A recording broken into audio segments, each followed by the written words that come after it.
வணக்கம் ஆபிரகாம். அதாவது தூத்துக்குடி மாவட்ட ஏரல் என்ற பகுதியானது அந்த சுற்றுவட்டார பகுதி மக்களினுடைய ஒரு மைய பகுதியாகவும் அந்த ஒரு வணிக நகரமாகவும் வருகிறது. இந்த ஏரல் பகுதிகளுக்கு தான் அந்த பகுதியினுடைய சுற்றுவட்டார கிராம மக்கள், அதாவது சாயர்புரம், குறும்பூர், நாசரேத், சிறுவைகுண்டம், கிழக்கு பகுதியில் உள்ள முக்காணி, ஆத்தூர் போன்ற பகுதிகளைச் சேர்ந்த பொதுமக்கள் அனைவருமே அங்குதான் அதாவது ஜவுளி பர்ச்சேஸாக இருக்கட்டும், தங்க நகைகளாக இருக்கட்டும், வெள்ளி சில்வர் பாத்திரங்கள் வகைகளாக இருக்கட்டும், எல்லாவற்றையும் பர்ச்சேஸ் செய்வதற்கு இந்த ஏரல் பகுதிக்கு தான் வருவார்கள். இது ஒரு முக்கியமான ஒரு வணிக நகரமாக திகழ்ந்து வருகிறது. இந்த ஏரல் பகுதியை இணைப்பதற்கு முக்கிய பாலமாக திகழ்ந்து வருவது, அதாவது தாமிரபரணி ஆற்றின் குறுக்கே கட்டப்பட்டுள்ள ஒரு தாம்போதி பாலம் விளங்கி வந்தது. இது காமராஜர் காலத்தில் கட்டப்பட்ட ஒரு தாம்போதி பாலம். இந்த பாலத்தில் கீழே குழாய்கள் அமைக்கப்பட்டு இந்த தாமிரபரணி தண்ணீர் அதாவது வற்றாத ஜீவ நதியாக இருக்கக்கூடிய இந்த தாம்போதி பாலத்தின் வழியாகத்தான் தண்ணீர் அனைத்தும் சேர்ந்து வந்தது.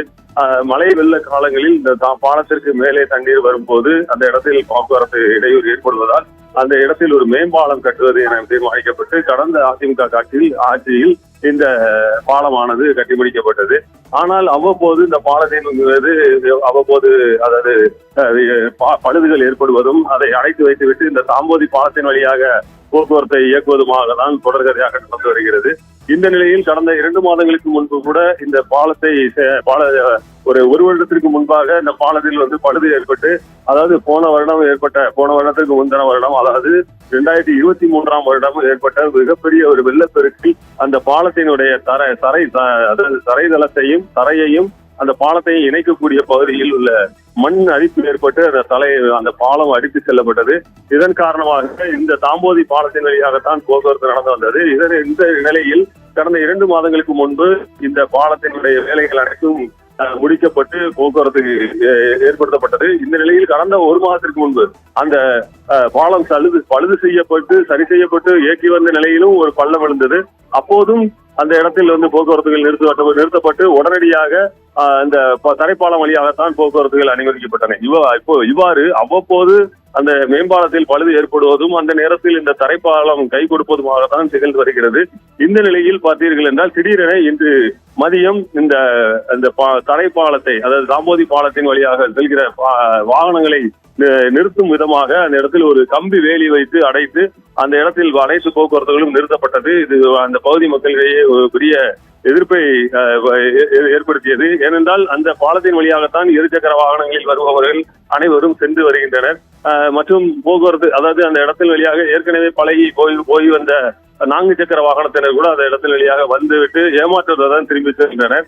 இது குறித்து விசாரித்த போது இந்த தரைப்பாலத்தையே முற்றிலும் அதாவது அகற்றிவிட்டு இந்த மேம்பாலத்தை மட்டுமே பயன்படுத்தும் விதமாக ஏற்பாடு செய்யப்படுவதாகவும் அதை தடுத்து நிறுத்த வேண்டும். எனவே இது போன்ற தடுப்பு வேலைகளை வைத்து முதலில் வெள்ளோட்டம் பார்த்துவிட்டு பின்பு எந்த விதமான எதிர்ப்பும் இல்லை என்றால் உடனடியாக இந்த பாலத்தை எடுத்து விடலாம் எனவும் நெடுஞ்சாலைத்துறை திட்டமிடுகிறது என்பதாகவும் அப்பகுதி பொதுமக்கள் குற்றம் சாட்டினர்.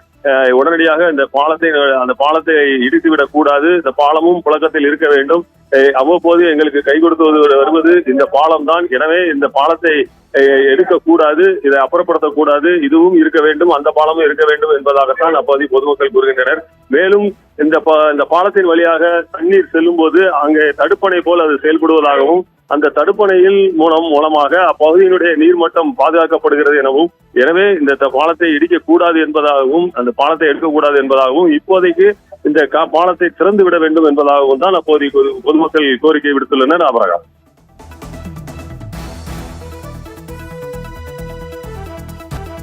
தாமிரபரணி ஆற்றை கடப்பதற்காக காமராஜர் ஆட்சி காலத்தில் கட்டப்பட்ட பாலம் இன்னும் நல்ல நிலையிலே இருக்கிறது. இதற்கு அப்பால் கட்டப்பட்ட பாலம் உடைந்து இப்பொழுது சரி செய்யப்பட்டுள்ளது.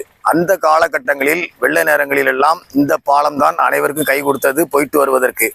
இந்த பாலத்தை எந்த முன்னறிவிப்புமின்றி திடீரென்று அடைத்து வைத்துள்ளார்கள். இது கண்டிக்கத்தக்க செயல். அதாவது இந்த பாலத்துல 2 வீலர்ல போவாங்க, நடந்து போவாங்க. அதை ஏன் தடுக்க வேண்டிய காரணம் என்ன? இந்த பாலத்தை அவர்கள் எப்படியாவது இடித்து விட வேண்டும் என்று ஒரு நோக்கத்தோடு செயல்பட்டு கொண்டிருக்கிறார்கள். இதை நாங்கள் வன்மையாக கண்டிக்கிறோம். இந்த பாலம் ஒரு தடுப்பணையாக செயல்பட்டு கொண்டிருக்கிறது. அவசர காலத்துக்கு இது உதவி கொண்டிருக்கிறது. ஆகவே இந்த பாலத்தை எக்காரணம் கொண்டும் அப்புறப்படுத்த நாங்கள் அனுமதிக்க மாட்டோம். இது தேவையில்லாத பண்ணக்கூடாதுங்களா ஆனா அதனால இந்த பாலம் இவங்க உடைக்கிறக்க திட்டம் போடுறாங்க. அதனால உடைக்க கூடாது, இதை நாங்கள் உடைக்க விட மாட்டோம். என்ன சொல்றீங்க? அதனால இந்த இது இப்போ அடைச்சது இது கம்பி கண்டிப்பா எடுக்கணும். இல்லைன்னு இதில் ஸ்பீடு பிரேக் போடணும். 20 நேரத்தில் எங்களுக்கு என்ன தெரியும், லைட்டாக போட்டுக்காங்க, ஒன்றும் கிடையாது. என்ன சொல்றீங்க? இதில் ஒன்றும் கிடையாது. அதனால வந்து நீங்க பேர் கடைச்சி அடைக்கணும், இல்லை ஸ்பீடு பிரேக் இது போடணும். இந்த கம்பியை போய் இந்த கம்பி எடுக்கணும். என்ன சொல்றீங்க? அந்த கம்பி எடுக்கணும். இல்லை எங்களுக்கு பழைய பாலம் கண்டிப்பாக எங்களுக்கு தேவை. இந்த புது பாலம் வந்து எங்களுக்கு இதெல்லாம் வந்து ஒரு கேரண்டி கிடையாது. பழைய பாலம் 2 பாலமும் பழைய பாலம் தேவை. அதனால எங்களுக்கு புது பாலமும் தேவையில்லை. அதனால நாங்கள் இந்த வழியை தான் போக சொல்லி வருவோம். அதனால நீங்கள் இந்த கம்பி கண்டிப்பாக இதை எடுத்தாகணும். அதனால இந்த எல்லாம் ஸ்பீடு பிரேக் போடணும், பேர் கடத்துக்கு நெட்டுக்கு பேர் கிடைக்கணும். இது யாருக்கு தெரியும்? நைட்டு போல ஒன்றும் தெரியாது, போய் முட்டி அளவு செத்துக்கிட்டு இருப்பான். அதனால இதை கண்டிப்பாக இந்த கம்பி எடுக்கணும்.